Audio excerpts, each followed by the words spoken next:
Bonjour à tous les amis, j'espère que vous allez bien. Et aujourd'hui on se retrouve pour une nouvelle vidéo à Disneyland Paris où on va parler de 10 secrets. Donc ça va être des vidéos secrets où je vais à chaque fois vous raconter 10 secrets sur le parc. Et aujourd'hui on va du coup faire sur Main Street USA. Donc pourquoi j'ai choisi Main Street? Parce que c'est un peu là que tout a commencé. Main Street qui est inspiré de Marceline, une ville du XXe siècle où a vécu Walt Disney. Alors c'est plutôt la vision idéale de la ville selon Walt Disney, parce que tout n'était pas rose, tout n'était pas beau là-bas. Et du coup, il a vraiment mis cette vision qu'il a envie de garder de sa ville. Et donc aujourd'hui, tous les parcs Disney, enfin presque tous, parce que maintenant c'est plus le cas, ont un Main Street USA. Et c'est pour ça que c'est important aujourd'hui d'en parler. Et je voulais vous faire du coup 10 secrets. Alors oui, je sais que beaucoup font des vidéos secrets, mais je me dis si je peux ne serait-ce que raconter une anecdote qu'une personne ne connaît pas, ça sera que du bonheur pour moi. Donc si ce format épisodique vous plaît, n'hésitez pas du coup à me le dire dans les commentaires, à lâcher le petit pouce, à vous abonner, voilà, à partager, à activer la petite cloche pour ne rien louper sur les prochaines vidéos. Donc voilà, n'attendons plus, c'est parti les amis.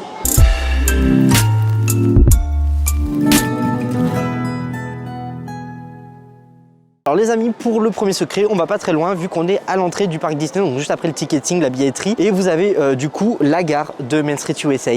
Et en fait, dessus, vous allez voir, il y a deux petits trucs. Donc vous allez voir qu'il y a hors saison des vitraux qui sont en hauteur de la gare. Donc c'est des vitraux du coup qui représentent chacun un land du parc. Donc ça vraiment, vous pouvez les voir que quand il n'y a pas de saison, parce que quand il y a des saisons, il y a toujours de la déco. Et là, on est hors saison et je vais vous mettre des close-up du coup, et vous allez voir qu'il y a 4 petits vitraux qui sont absolument magnifique dans le style qu'on peut retrouver dans le château de la Belle au Bois dormant, et du coup où chacun représente un land, donc il y en a 4. La deuxième petite chose, c'est que vous pouvez voir du coup des plaques où il y a gravé EDRR. En fait ça correspond tout simplement aux initiales du coup du nom de l'attraction d'origine quand ça s'appelait encore Euro Disneyland Railroad. Donc ça c'était vraiment le nom d'origine, et du coup les plaques sont gardées, ça reste un peu un vestige du coup de l'ouverture de 1992, et moi j'apprécie beaucoup ce genre de petites anecdotes. Alors oui, d'ailleurs je tiens à préciser, il fait nuit. À la base j'étais venu, il faisait encore jour, sauf qu'il y avait la parade, et quand on doit tourner une vidéo sur Main Street pendant la parade, c'est pas pratique, donc j'ai dû attendre que ça finisse, et malheureusement la nuit est tombée. Alors c'est pas plus mal, j'ai pu faire des close-up de jour, et il y a certaines choses que je voulais vous montrer de nuit, donc c'est très bien. Alors les amis, du coup nous sommes devant Storybook Store. Donc Storybook Store qui était avant une boutique où on vendait exclusivement des livres, CD, tout ce qui était un peu petits souvenirs, un peu culturel, qui est devenu après la boutique Pass Annuel, qui est devenu ensuite la boutique Mickey. Voilà, aujourd'hui c'est Mickey. Et en fait, du coup, vous pouvez lire sur l'enseigne, enfin au-dessus de l'enseigne, que le bâtiment a été construit en 1891. Et 1891, ça correspond également à la date du décès du grand-père de Walt Disney, donc Keppel Elias Disney. Du coup, c'est un petit hommage à son grand-père. Alors du coup les amis, on est devant Emporium, donc Emporium, la plus grande boutique du parc. Alors vous pouvez remarquer, si vous allez vers les caisses centrales, qu'il y a des petits rails en fait qui partent des caisses, qui vont au plafond et qui du coup s'arrêtent au niveau d'une pièce. On ne voit pas où ça va dans le mur. Mais en fait il faut savoir que ces paniers étaient utilisés à l'époque par les employés pour transmettre l'argent directement au directeur, parce qu'ils ne pouvaient pas manipuler l'argent que donnaient les clients, et c'était directement envoyé là-haut pour pas qu'il y ait de vol, parce que du coup ils n'avaient absolument pas confiance à l'époque, pour en beurrer. C'est vrai que c'est un détail qui apporte énormément de charme. Moi j'avais jamais fait vraiment attention à l'époque, et quand j'avais découvert ces secrets là, du coup je trouvais ça absolument magnifique, et ça apporte vraiment beaucoup de charme à la boutique. Alors les amis, du coup on est maintenant devant le Waltz, donc le Waltz qui fait un angle, et on peut lire du coup juste en dessus de l'enseigne du Waltz qui a une adresse, donc 1401 Flower Street.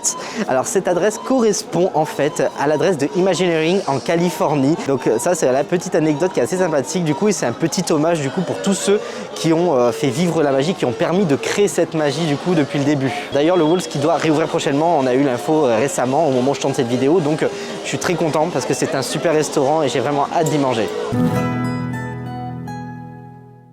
Alors les amis, maintenant on est devant Liberty Arcade. Donc Liberty Arcade, donc c'est l'arcade ouest quand vous rentrez à Disneyland Paris, et du coup dedans vous avez une petite attraction cachée, voilà, on va dire ça, où vous pouvez voir une scène qui représente l'inauguration de la Statue de la Liberté.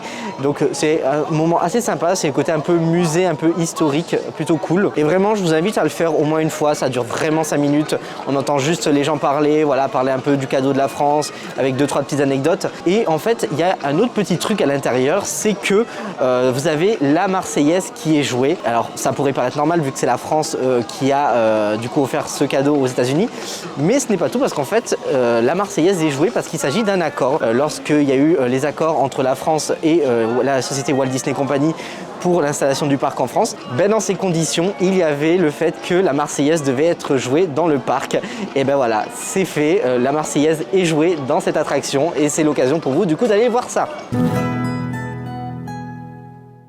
Alors les amis, du coup, ici nous sommes devant Lily's Boutique. Donc Lily's Boutique, c'est une boutique qui est inspirée et qui est un hommage du coup à la femme de Walt Disney, Liliane du coup Disney, qu'on surnommait Lily. Donc Lily's Boutique, si vous regardez la décoration, c'est une décoration voilà, comme si on avait décoré un intérieur avec beaucoup de goût, avec des meubles d'époque. Il y a des photos de famille, du coup on voit beaucoup de photos du coup de Walt Disney et de sa femme, et notamment de photos de voyage en Europe parce que c'est un continent qui s'affectionnait énormément, l'Europe. Et donc voilà, c'est vraiment un très bel hommage. On peut voir qu'il y a beaucoup de vieux mobilier, de photos. Vraiment, ça fait vraiment comme si on rentrait dans un intérieur. Et c'est une boutique du coup qui est spécialisée dans l'art de la table, on va dire le côté un peu déco, art de la table, où vous trouvez notamment beaucoup de vaisselle. Et moi, c'est une boutique que j'aime énormément aller, je trouve très chaleureuse. Et donc je vous invite à visiter également si vous voulez ramener un petit souvenir aussi. Du coup les amis, on reste pas très loin vu qu'on est entre Lily's Boutique et Disney & Co. Ou si vous regardez en haut du bâtiment, vraiment entre les deux boutiques, vous pouvez voir la date du 24 juin 1893 avec les initiales ROD. Donc ça c'est les initiales du coup du frère de Walt Disney, Roy Oliver Disney, et c'est sa date de naissance. Donc voilà, ça c'est le petit clin d'œil au frère de Walt Disney.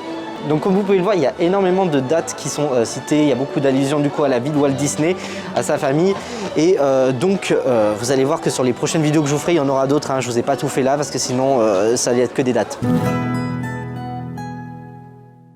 Donc pour notre prochain petit secret, je suis devant Gibson Girl et Kaz's Corner, et ça va du coup être en rapport avec les lampadaires du parc, enfin de Main Street, puisqu'en effet dans l'allée principale de Main Street vous avez des lampadaires à pétrole qui sont à flamme, et d'un coup dès qu'on arrive vers le hub en face du château, ils passent à l'électricité. Du coup tout simplement lorsque vous allez devant le premier lampadaire électrique, lorsque vous allez direction le château, au niveau du côté droite, donc devant le Gibson Girl, vous pouvez lire sur le petit panneau que ça correspond à l'avenue Thomas Edison.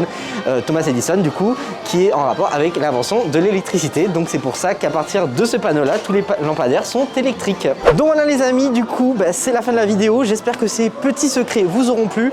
Je ne sais pas, peut-être que vous les connaissiez déjà, peut-être que non, mais en tout cas moi j'ai pris du plaisir à le faire. J'espère que ce format vous plaît, dites-le dans les commentaires en tout cas si vous voulez voir un nouvel épisode Main Street ou un autre land du parc. N'oubliez pas les amis du coup de lâcher le petit pouce si ça vous a plu, de vous abonner, d'activer la petite cloche de notification, de partager un max. Je compte sur vous les amis, ça m'aide énormément à gagner en visibilité. À très bientôt pour de nouvelles vidéos, restez positifs, salut les amis. Je marche au milieu de Main Street USA, juste en plein cœur de l'Amérique, sur une musique qui fait danser.